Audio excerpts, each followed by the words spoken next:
Good morning, everybody. Thanks for joining us today. We're going to get started here in about 60 seconds. We just want to allow for all registrants to get connected to Zoom and get settled in.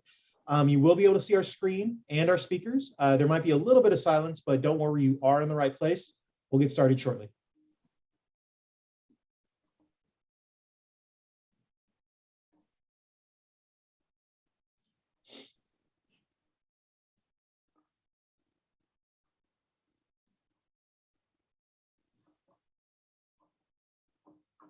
Again, if you're just joining us, good morning. We are going to get started here in about 30 seconds. We're just allowing for all registrants to get connected and get settled in.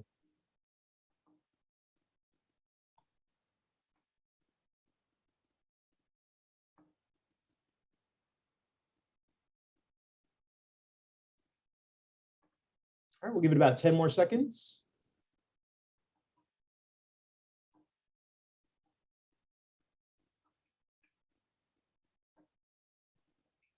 All right, Mike, the floor is yours.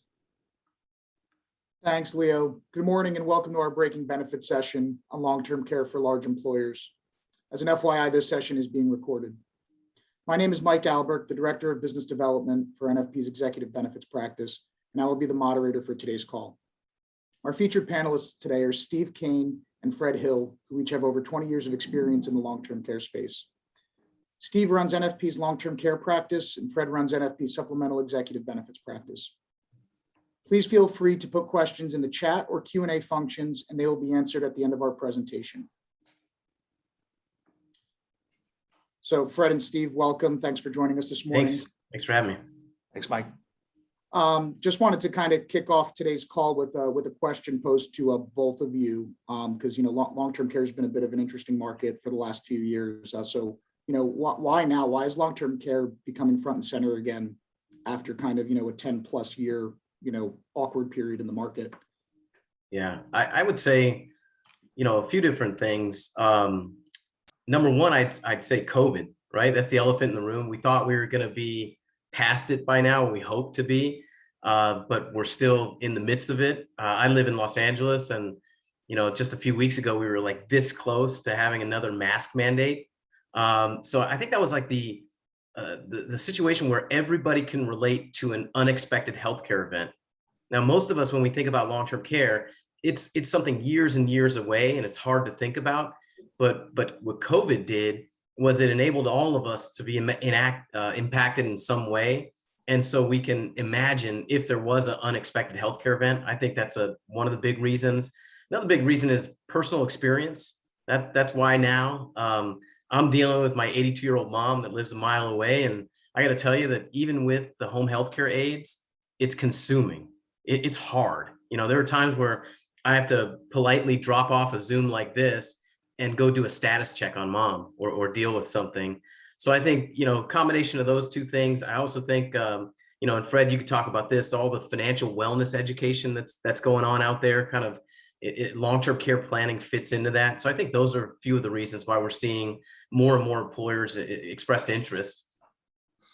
Yeah, I think those are all incredibly valid points, spot on. I think when you look at the average age of working employees, as Steve said, I've dealt with 3 situations, in the last 7 or 8 years with family members with 1 special needs child and then 2 in-laws that have needed long-term care. And it is a both financially and mentally painful situation, to deal with that. So I think you've got a lot of the, maybe 35 to 55, 60-year-old employees who are dealing with a family member or have seen it, right, with somebody that they know well. It's just kind of happened. And the market has really changed, I think, as you said, Mike. We were kind of in no man's land in the corporate LTC space for a number of years, and things have changed to where now there are some options that make sense again. So I think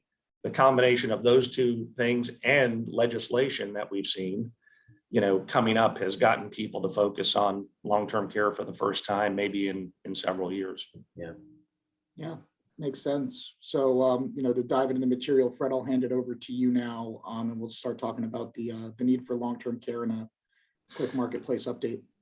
Yeah, I think that, just to start, and I know Steve's going to spend a lot of time on the legislative issues, what we're seeing around the country at the state and federal local level, kind of what happened in Washington.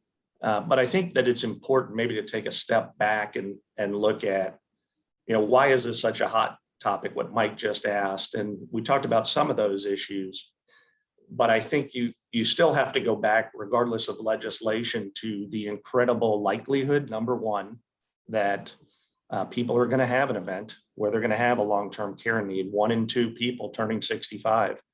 I mean, statistically, when you look at that level of potential usage for this type of benefit, it's definitely something that gets to people's forefront of their mind.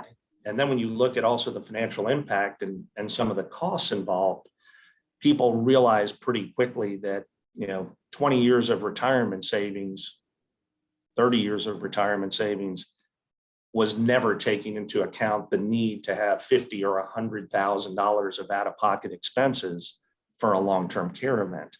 It just doesn't work. And as Steve said, as the retirement side of the business has gotten really focused on trying to help people get to positive retirement events and make better decisions and educate people, I think people are starting to realize that a $50,000 or $100,000 a year impact to the retirement pool of money is going to have a devastating effect. I think, it's interesting that everybody that I know that's had a situation with a family member or friend or someone in a long-term care event, no one wants to go into a facility. Yeah. So everybody starts out in that home healthcare environment. But when you look at median annual cost for home health aid, almost $55,000 a year. And that's not assuming full-time 24-hour-a-day care, obviously. That's still a burden on family members and other support structure. And I think it's interesting when you look at the estimated dementia cost of over $300,000, that number coincidentally is almost exactly what the cost was for my mother-in-law who had a long-term dementia event in But if I helping. could just add too, as it relates to home healthcare, I think that's where we should all focus, right? On wanting to stay at home, being at home. But what I'll tell you is we have a huge caregiving shortage today, and that's not going to be solved anytime soon. So I think it's an economics conversation, supply and demand. We expect the median cost for the home health care to go up as more boomers begin to need this type of care. These agencies are going to be able to charge more. Supply and demand, right? And, if you need the help, you're going to pay for it, whether it's $20 an hour or it goes to $30 an hour. It's not a luxury when you get into one of these situations. So I think that, that's sort of what I try to start with the focus is everybody we talk to is talking about legislation or what's going on with taxes. But I think you really need to start the conversation of what's the risk and what's the potential impact to people, because regardless of whether or not you've got a tax event that's pending or a legislative issue in your state, you still have that underlying need regardless.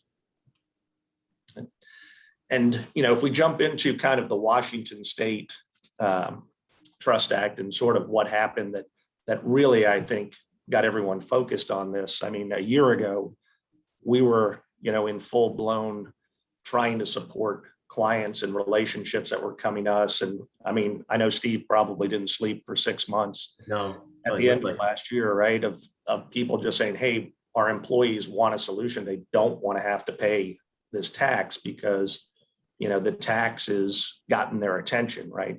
Long-term care might not have necessarily gotten their attention, but now all of a sudden that they're going to have to pay a payroll tax, they started looking at it. And I think that a lot of the employers we're talking to that didn't have large Washington State employee bases, that really didn't look at the act or focus on it, don't understand kind of even what that act was, how it was structured and what it provided. So I think if you just look at the left side of this page, it's interesting to see how limited really what Washington State did. I mean, when you look at the potential tax cost of 0.58% that was going to get charged to employees, if you have a $40,000 a year employee, they may not overly notice it. It's not a relatively significant number. But if you have an employee making $100,000 a year or $200,000 or $500,000 a year, all of a sudden that became a very significant tax to those employees. And if you juxtapose that with what you potentially could get under the Washington State program, it's an incredibly limited program. I mean, Steve, when you look at what they provided, I almost think that people that didn't pay attention to it, even that are in Washington State, think they have long-term care coverage, and they're going to be very sadly surprised if they ever try to collect on that. I mean, it was just wild. The experience, like being in the business for 20 years and then seeing the flooding of the marketplace in terms of employer interest, employee interest in this planning. It was clear which direction that most people wanted to go. I just pulled up some data.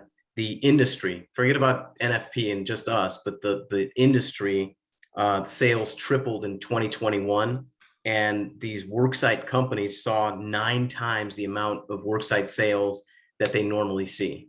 And so that was the clear message that I'd rather look at private insurance versus this lifetime tax that's likely going to go up. Yeah, and when you're considering that under the current act, the way it was proposed, the maximum benefit I'm ever going to receive is $36,500. Yeah. I mean, take a look at what we just went through on what the median cost of an annual cost of a home health aid is. I mean, it doesn't even cover a year of that type of situation. And then, are you even eligible for the benefit? How long have you paid in? Did you leave the state of Washington? Because now you may not have anything. It's a very kind of strange situation. I think that's what generated a tremendous amount of questions from employees up to HR and from HR to us in terms of, is there a better way to look at this? So on the right side, you're really just looking at, we just picked a very basic product, the product that actually ended up being used very aggressively in Washington because it qualified for an exemption to the tax, this carrier. But somebody could go out and buy $1,000 a month LTC benefit that also had $25,000 of life insurance that built up some cash value on a universal life chassis, would pay benefits for up to 50 months. And, if you were 35 years old, it would be about $200 a year. At 45, $340 a year. So versus that $150,000 a year employee would be paying $870 under the tax and hoping they would be eligible for something. I think one of the most interesting, calls we got is from a professional sports franchise in Washington, where their comment was that we have one of our players who is going to pay more in tax a year than they could ever receive if they qualified for this benefit, which, is a mind-boggling number because they didn't put a cap on the tax, right? So pretty interesting way of trying to solve the problem. Very basic benefits, no limit on the tax that was available. And Steve, I mean, I know that the state was overwhelmed in terms of the expectations of how many people would opt out of that plan. And, they didn't account for that, right, when they were figuring out what the funding mechanism was going to be. So that's the next. Look, Fred, I always tell people that, like, I understand the intent. When we're talking about long-term care is a big issue, right? That's why these states, and we'll go over which states are looking at programs like this. That's the reason why we're talking about this, that the states finally realize that this is a big burden to their Medicaid expenditures. People need to plan for long-term care. I wish Washington just would have went about it differently, maybe coordinated in a better way with private insurance versus saying, this is our program. If you want something else, go out and get something else. But again, we understand the intent. People need to plan for long-term care. Thanks, Mike, if you want to go to the next one. So I think this is also just to kind of historically look at the market, right? 20 years ago, almost every carrier that was in the group benefit space had a long-term care product. I mean, if you were dealing with John Hancock or Unum or Aetna or MetLife, anybody was a preferred kind of vendor of yours, they had a long-term care option they could throw into your employee benefit package. And as most people know, those carriers have all gotten out of that space. I mean, those products don't exist. We do have some clients that are still have some grandfathered, plans, and obviously people that had that coverage, myself being lucky enough to have bought a policy 22 years ago, and then just added to it with the new offering that NFP had earlier this year. But some people had access to that, but a lot of our clients have not really had anything that they've offered in the last, 6 to 10 years to employees. And the biggest issue that we have in the kind of market was that the guarantee issue went away. Everyone was doing pure guarantee issue. Hey, if you're actively at work, you get a policy 20 years ago. Carriers got out of the market. The policies that are still there are typically not being renewed or not being offered to new employees in a lot of situations. And the carriers that have any kind of options are asking medical questions. I had a client tell me the other day that they had to come up with something to fill the gap. So they offered a program about 4 years ago, and they said since they've offered that plan, 40% of their employees who have tried to obtain long-term care that had to go through an evidence process were either declined or had an extra premium rating or some sort of issue with getting a standard policy. I mean, those numbers are pretty significant. Yeah. Fred, I'll just add, if you are listening and you've got an in-force long-term care plan, I want to give you a little bit of comfort because you've likely seen some rate increases along the way that have passed on to your employees. But the traditional or standalone long-term care industry last year paid out $12 billion with a B in claims. So I can tell you that they are paying claims. This stuff is working. In 99% of the time, people hang on to what they have if they have an existing plan in place as an individual or as an employee. But to Fred's point, the market has shifted. We now are distributing more of the group life insurance with LTC benefit than we're seeing the standalone market. And any new entrants into the market, which we're talking to, are likely going to come long-term care plus life insurance versus the traditional stuff. And there's some great advantages to that. I mean, right, first of all, we don't have the baggage that we had with those carriers. Most of the carriers with these hybrid products, life long-term care, weren't in the standalone long-term care space, or they don't have a huge potential liability on that old block of business. And I think what happened with Washington State is that we saw some of these products have been around for a number of years, right? But they were never designed to be long-term care focused. They were really life insurance with some access for long-term care. And when Washington State happened, it gave us the ability to get those carriers to look at those products differently and really change the way they did guarantee issue up to sizable amounts that would generate real value in terms of the long-term care payment on those policies. So, if you take a look at the differences in those products, and these products also seem to be much more attractive to younger employees, which I think is something interesting we found in the last year or two. The hybrid policies have level premiums. They're typically designed for a level premium. You buy in at your attained age. They're reasonably priced products when you look at all of the features that they have. Coverage is fully portable. A lot of the carriers are written on either whole life or universal life chassis, meaning that they build cash value so that younger employees might look at that policy and say, okay, I can lock in a fairly low rate. But unlike the old products, where if I never use the long-term care coverage, I just basically spend insurance premiums for 40 years. On these policies, they can look at it and say, well, if I keep this to retirement, if I don't need it because legislation changes or the market changes or my personal situation changes, and I can self-fund this down the road, maybe I have $20,000 or $30,000 of cash value in that life insurance policy. If I surrender it, that I can, look at that as a very positive situation versus the pay as you go and no equity. Yeah.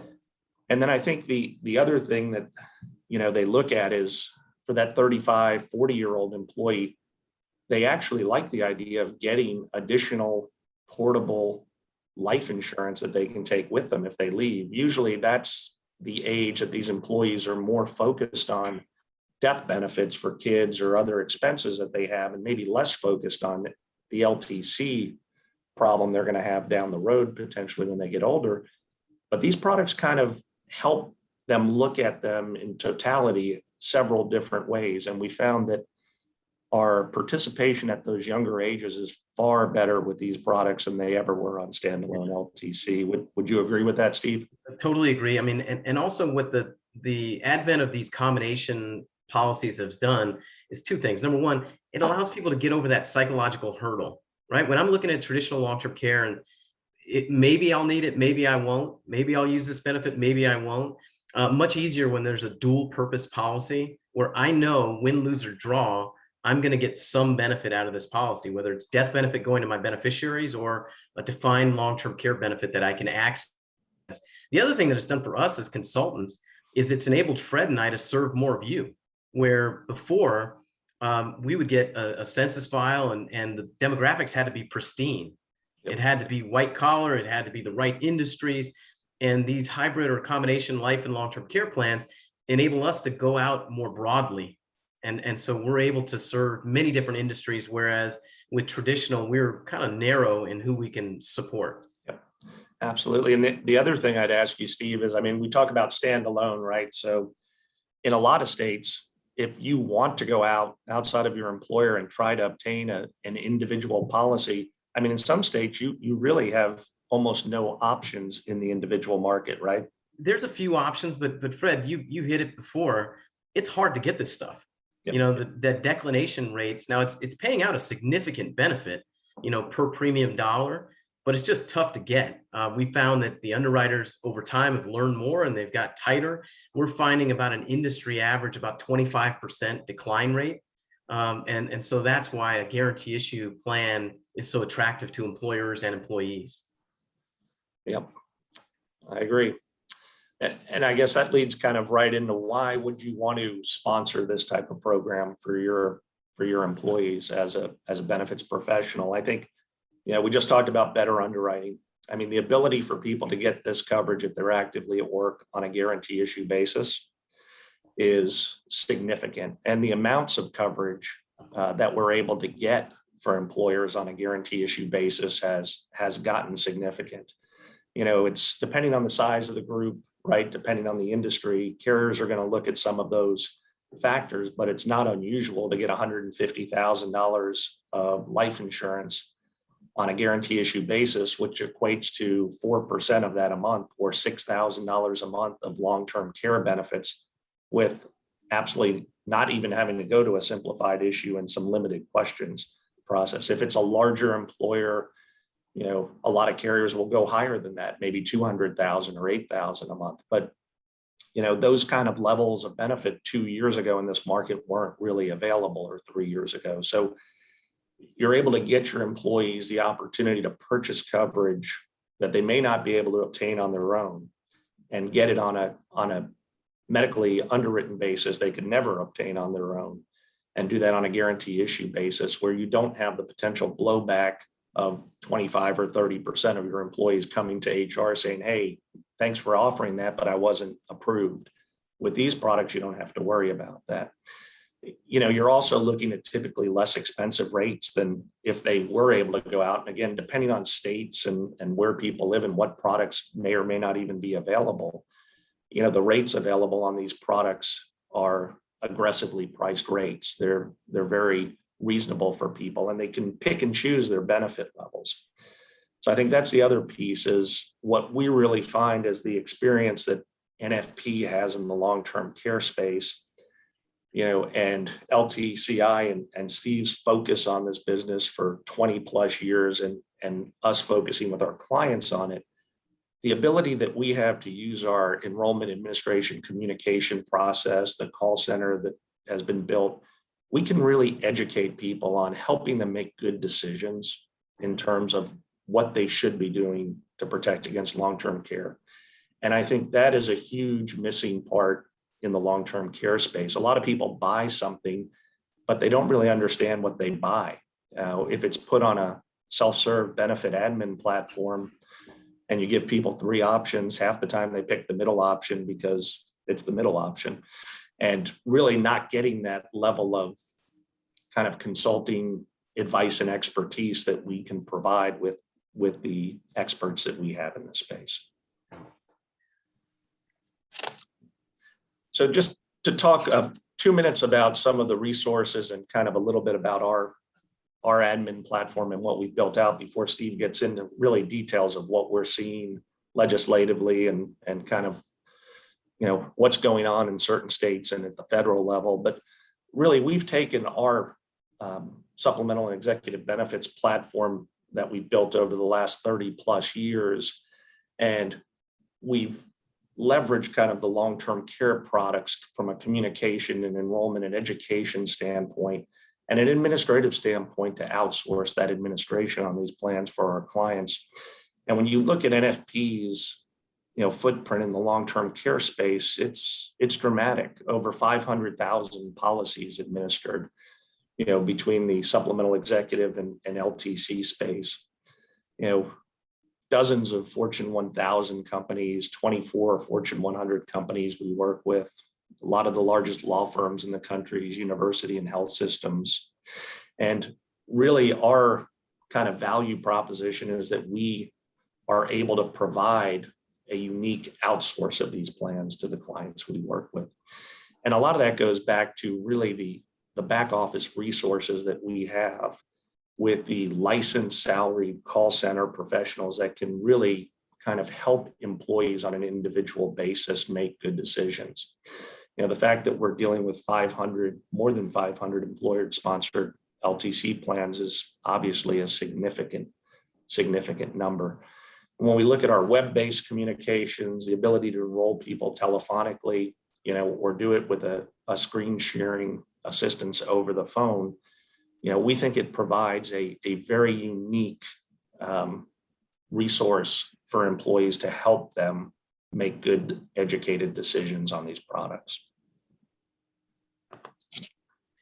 You know, and just again, sort of our process is we've taken 30 years of working, as Steve said, more in the executive space with some of the products that we'd always used, life, disability, and long-term care. And with these new products, we are able to really take that down to the whole organization.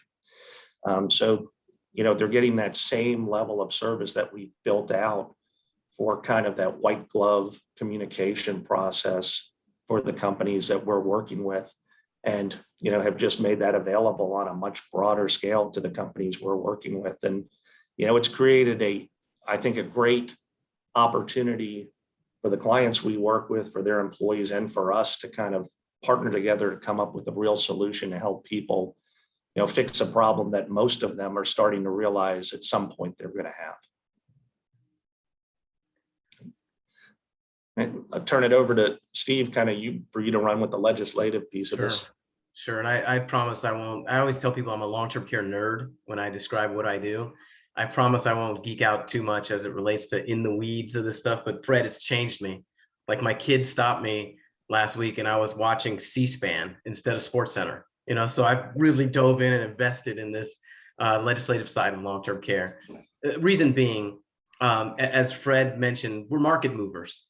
You know, if this is all I do and the business that I'm in, I want to make sure that I've got my thumb on the pulse of what's going on. So with respect to Washington, I want to give you a quick update. I've attended every legislative meeting that led up to this legislation, made public commentary, but afterwards there's a long-term care support and services commission that gets together before the implementation of this tax in July of 23. And I've sat in on those meetings to learn more about what's going on, what are they doing? And so there's work to be done right now. They've got to fix some low-hanging fruit in terms of some problems with the plan. One of them is portability. Right now, there's not a piece of the law that enables somebody to receive benefits outside of the state of Washington. So I can pay into the tax for many, many years and then decide to move to Idaho, California, wherever, and I can't receive benefit as it stands today. And so they're going to fix that. Also, they're looking at exemptions and who's eligible for an exemption, who's not. They're looking at benefit eligibility in terms of how do I qualify for these benefits? Is that the right thing? They're also looking at supplemental private insurance to augment somebody who has the Washington Cares Plan. Fred mentioned it's only $36,500 of benefit. That's it. That could be 6 months worth of care. What if I need more? Well, there's a private working group, private insurance working group that's looking at supplemental plans. So something that would have a deductible or elimination period of $36,500, and then you would immediately qualify for private insurance. The other thing that I think will impact private insurance policyholders and the insurance companies is they're looking at a recertification or a periodic attestation. So if somebody exempted from the program, periodically they're going to have to go back to the state and say, I still own this coverage. Now, here's the good news. We worked a tremendous amount in the state of Washington last year, and our persistency rate on that business is about 95%. And so what that means is nobody's dropping their policy. Now, the tax hasn't started yet. It starts 7/23, but people are hanging on to these policies. And with a periodic attestation of coverage, I think they're going to hang on to them long term. But as Fred mentioned, the state came up with some assumptions as to how many people would go out and run and buy private insurance versus how many people would just opt into this program. And we think, based on our conversations with actuaries and attending these meetings, that it's probably 2 times the amount of people opted out or bought private insurance versus what they thought. These numbers are June 16th, but this morning I found some updated numbers. About 478,000 people, 478,781 opted out. Of those opt-outs, about 475,072 were approved. That means 99.9% of people, if they applied for the exemption, they opted out. So what does this mean to the state of Washington? Well, take a look at the bottom row here. The average income of somebody that opted out was $200,000. So what does that mean in real life? It means 20 years from now, that's billions of dollars that aren't in the fund to pay these future benefits. So the state has 2 options, 2 remedies for this. Number one, you raise the tax.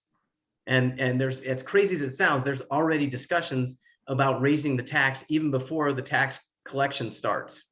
That's number one. Number two is you invest the money in the trust differently. So the state has been aggressively trying to get approval to invest in securities versus bond portfolios. And so that means the state, in essence, becomes a financial advisor, and they've got to beat the market with equities. And that, to me, I get a little, freaked out about that. So that's what's going on in Washington. We don't expect politically for there to be a red wave during the midterms in Washington. We expect the Democrats to hold on to a super majority in the state. So that means this is just a delay to this tax. It's not a repeal. So that's what's going on in Washington. Next slide, please. So is this coming to a state near you is the question. Where is this coming from? Well, we know a lot of you are in the Northeast, and you see in the color here, there's consideration of a publicly financed long-term care program in New York and several other states.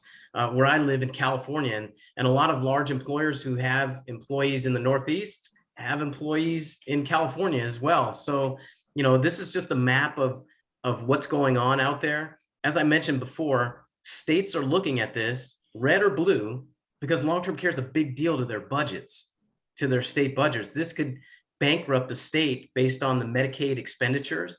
So states have to look at ways to finance these expenses and encourage people to plan for long-term care. Now, what we hope and where we're spending time in these legislative working groups and the industry meetings that I attend is that these states will work with private insurance to solve the problem versus going at it alone like Washington did.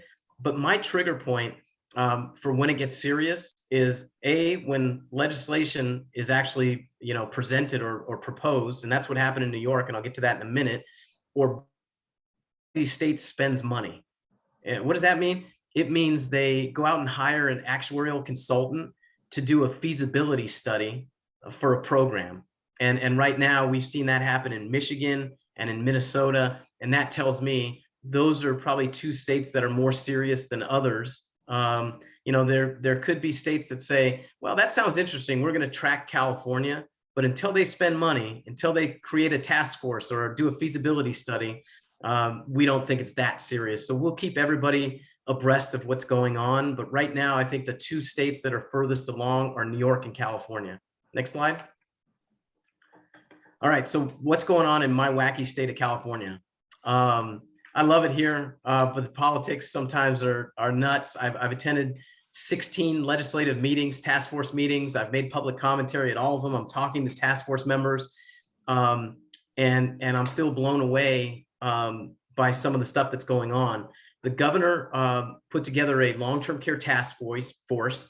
Good news is in California, they want to work with private insurance. They know that they can't go about it alone. In California as a country, right? We've got 40 million people, 5th largest economy in the world, and they recognize that they need private insurance. They can't go at it alone. And so the governor appointed 2 long-term care insurance actuaries to this task force, which is great. We're friendly with them. We know them. We're talking to them on an ongoing basis. And there's been 16 meetings. And in October, we're going to see a draft of a recommendations report that the governor has to decide what to do with. It's likely that the governor will then take it to the state legislature. And remember, in California, we've got a supermajority also like the state of Washington. And so it's more expensive in California, to care for a loved one, to live. And so they're looking at more robust benefit than they looked at in Washington. So what does that mean? That means more tax. So in Washington, we saw a 0.58% of my total earnings was the payroll tax. In the state of California, it's likely we're going to see something higher than that. And so this task force is going to come out with a broad range of recommendations. I think maybe 5 to 6 different recommendations. And then they're going to hand it to the governor and say, this is our range of recommendations. Give it to the legislature to pick one and run with. Now, everything could change because these are just recommendations and we're playing this really by the line here. But as it stands today, the conversations have been, if you own private insurance before program enactment, then you'd be excluded from any tax. Afterwards, we've talked about a tax reduction. Let's say I went out and took personal responsibility, went out and bought long-term care insurance after the program was enacted, then we're discussing a tax reduction. But there's time in terms of next year as to how that mechanically would work or how much of a reduction. But the task force members are open to it. But right now, as it stands today, October, we'll see a draft. December, we'll see the recommendations report. And then in 2023, the actuarial consultant has time to go out and figure out what's it going to cost, how's it going to be financed, mechanically, how's this going to be rolled out. So, what we're encouraging people to do is that, forget about just tax avoidance. We're encouraging employers that are interested in long-term care planning, want to help their clients with this benefit, to look at this sooner than later. Because Fred, our experience in Washington was the later you waited, the less options I had, right? We ran out of supply. New York, and I know this is close to home for many of you. This was a wild one. It wasn't even on the radar screen until a state senator actually proposed a bill in June. Now, good news for us as an industry is the legislative session ended before this was took up. And so since then, we've been in contact with that state senator and the co-sponsors of the bill. But it seemed like, Fred, somebody took a copy and paste button on their keyboard of Washington and submitted it. And that's really what this thing looks like.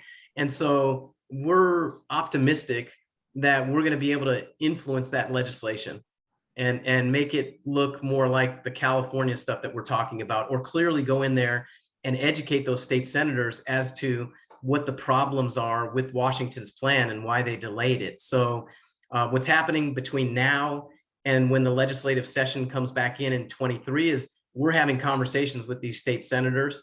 And then as the legislative session comes back in, we think it's going to be brought up again. When you propose something like this, usually it doesn't just go away. You tweak it And what I've learned, not just from watching the C-SPAN or my city council meetings, but sitting in on a year's worth of these legislative meetings, is that nobody expects this legislation to be perfect. They want to get something out there while they can, and then tweak along the way. And so, what we think is many of your employees are going to think a private solution is better than, a mandatory payroll tax. Fred, any comments?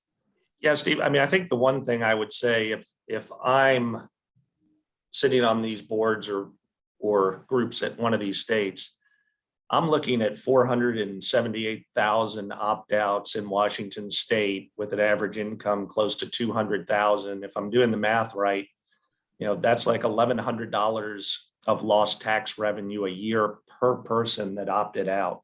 Right. And if you extrapolate that to the populations in California and New York, I mean, you're talking hundreds of millions of dollars a year in lost tax revenue to fund these plans. I don't see how these states are going to allow an opt-out, right? They can't financially do it. Right. If you're living in New York or California and you're a white collar, highly compensated employee, especially if states are talking about higher rates, they're saying the Washington rate isn't working.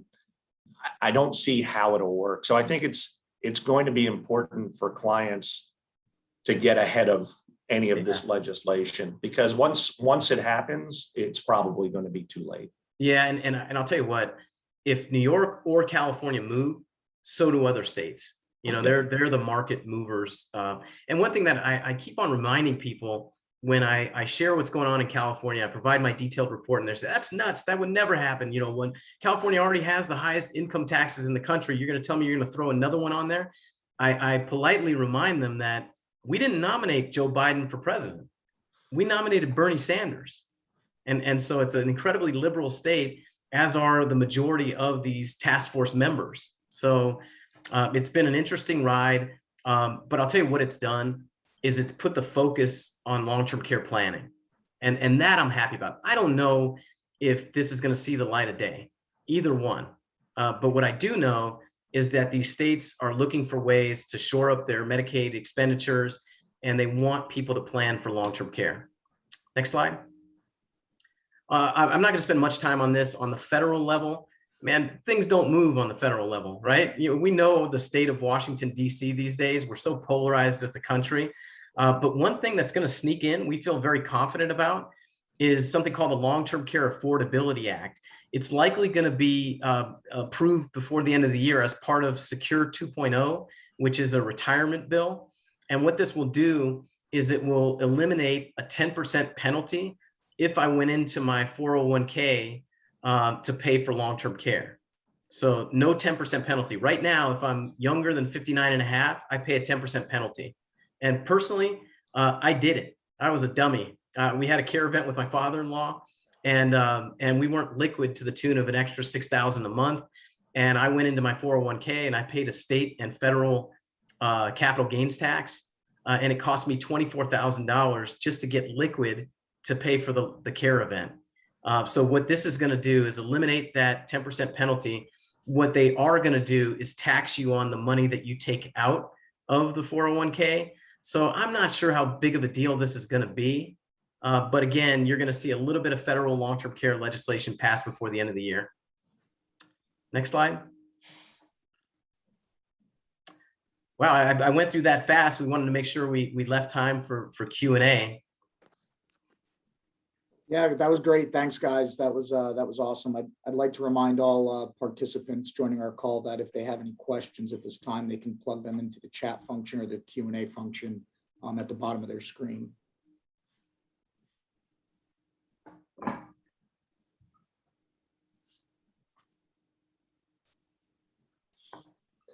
Yeah, Steve, I think it's going to be an interesting 6-12 months to kind of see what happens. But obviously, if there is legislation, federal legislation that allows for $2,500 to be spent on long-term care, hopefully that's going to get more people focused on it too, Yeah. right? I mean, that seems to me to be a no-brainer. Why not help people make good decisions? Yeah, I mean, if you could help people find the money to pay, it would help. Just keep in mind with that, piece of legislation, there's a 3-year implementation. So the date it's passed, it's going to take 3 years before they can actually implement that. Yep. You know, So, Fred, people are always asking me like, what's the soonest we could see a plan in California and New York? If those two states decide to do something, what's the soonest we could see it? Let's start with California. They have to provide a recommendations report by the end of this year. Legally, they have a state statute that says you got to give me that recommendations report by the end of the year.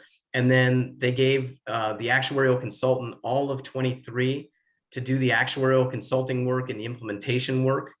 And so I think in California, it would be sometime in 24 is when you'd see implementation. New York, you're probably looking at the same time frame. I had an interesting question from one of our clients in New York, or comment from the head of compensation and benefits. And she said to me, she said, the long-term care thing, who knows what's going to happen? But she said, I've just gotten to the point where I believe there's going to be a tax and people are going to have to pay it. And I said, well, if you don't do anything, obviously that is what's going to happen if they pass a tax, you know, but in my mind, this is definitely the time to be looking to put something into place. If you don't have anything in place, you're obviously going to have to pay the tax. And when something gets passed, like you said, probably no opt-out period, right? There's going to be all kinds of limitations on the ability for people to avoid that tax if they wait. And, you know, the run that happened in Washington, you can imagine if that happens in the states that are 5 to 7 times bigger, what's that going to do to the market? Is the market even going to be able to handle some of that activity? That's right. A question came in about the slides. Yes, we're going to be sending you a copy of the slides within the next 48 hours. Fred and Steve, I have a couple of questions here. The first one is what does a typical employee buyer look like? That's a good question. So I'm going to start with the old stuff, right? The in-force plans that employees have. They were spending $2,000 a year and they were in their mid 50s. That's why I said it was kind of narrow. And the total household income was probably in the 125 or more. That's with the traditional long-term care. The combination life with long-term care plans, it's brought the average purchase age way down. We're seeing about 47 is the average purchase age. And we're seeing people spend about $1,100 a year, a little over $100 a month is the average premium that we're seeing. Yeah, I agree with those numbers, but I would remind you too that, you know, again, a lot of the cases we're writing are broad-based entire employee population. So in that mix, you're getting employees at earning $50,000 a year who are buying a smaller policy to have something, right?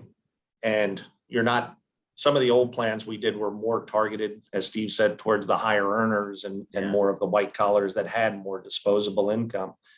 But yeah, I think that, you know, that $1,000, $1,100 a month is sort of what you're seeing a year, in premiums, you're seeing people purchase, but they do have the ability to kind of pick and choose what works for them with amount of coverage and, you know, some of the features on these policies. Yeah. We had another question come in. What is the typical timeline for a program to launch? So kind of from start to finish, how long would it take an employer to get one of these up and running?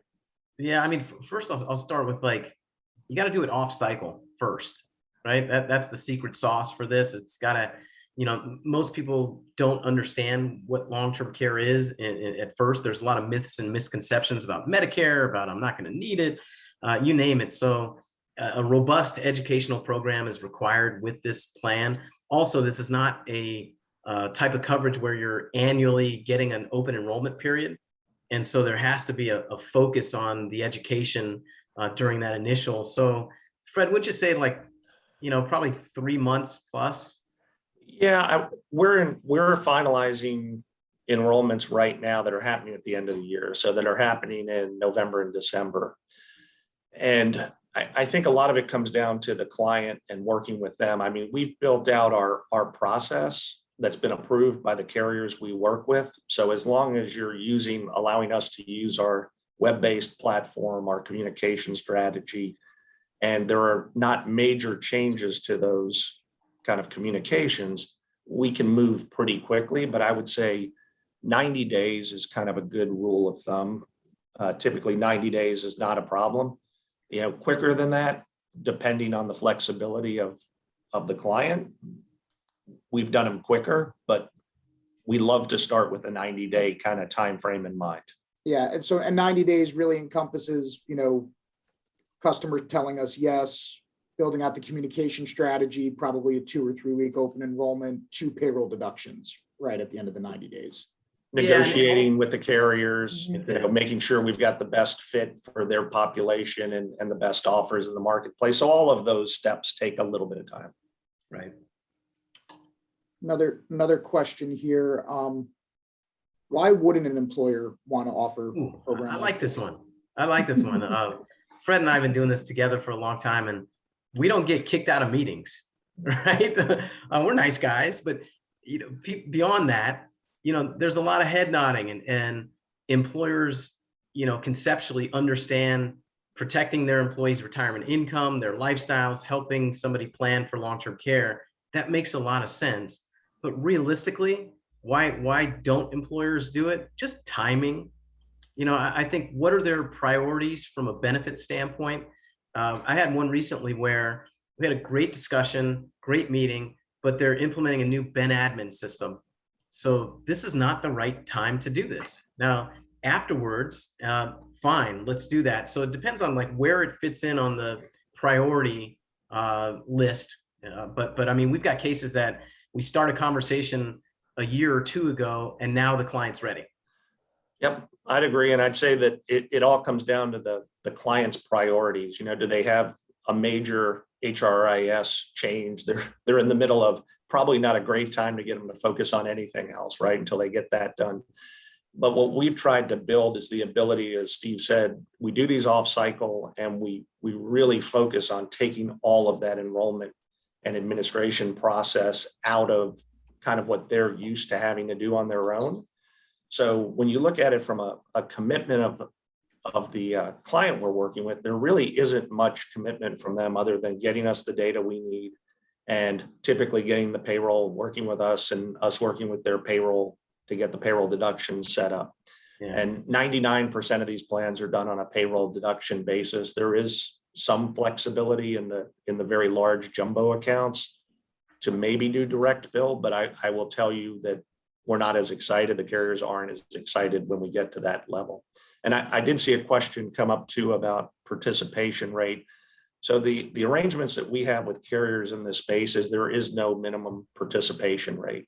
So as long as we're using our process, if you have 800 eligible employees and 25 of them enroll, those 25 are going to get issued their coverage. But I would tell you, that's the advantage we have in this space, is the relationships with those carriers, and they've seen the participation we drive.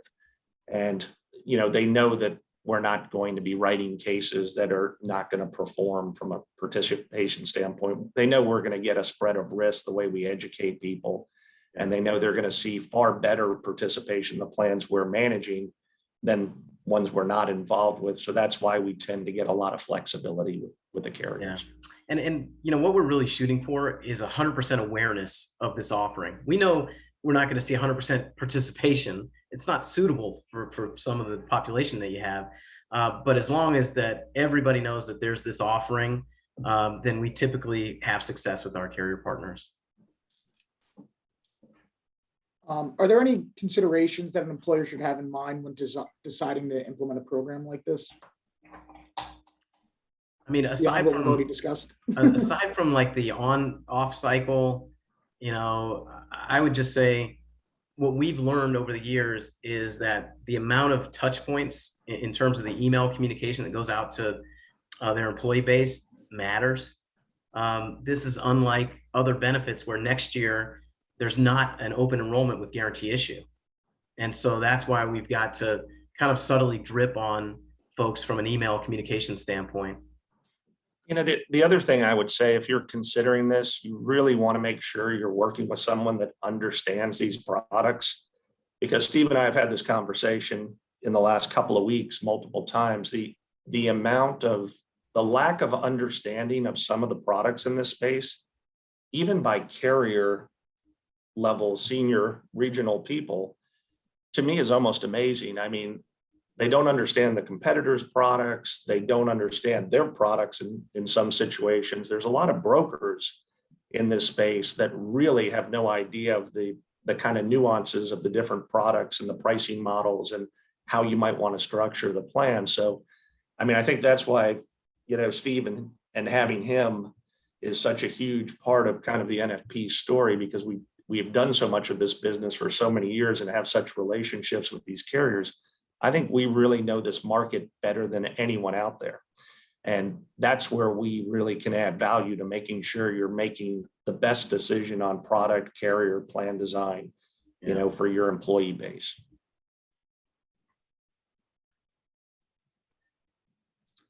Can employees take these policies into retirement with them?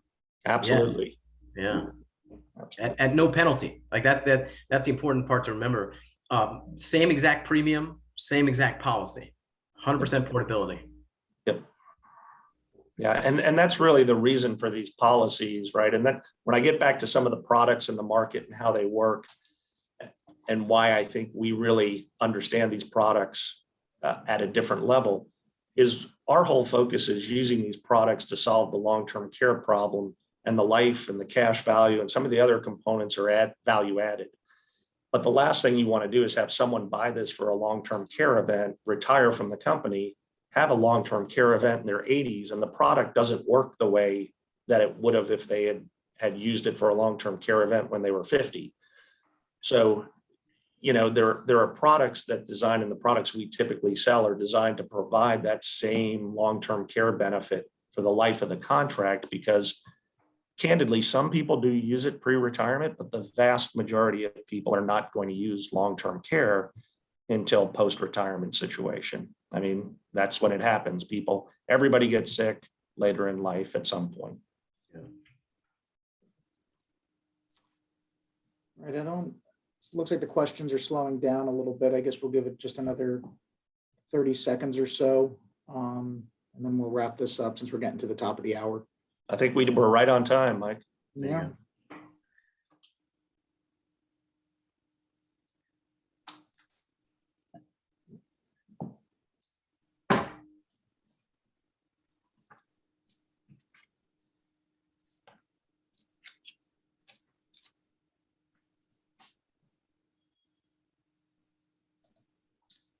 All right. Well, thank you everybody for attending our call today. The slide deck and recording will be sent out to all attendees within the next 48 hours. If you're interested in learning more about your options in this long-term care space, want to talk about what you can offer to your employees for maybe this year, early next year, please reach out to your primary NFP contact. Other than that, thank you again for your time and have a great day. Thanks, everybody. Thank you.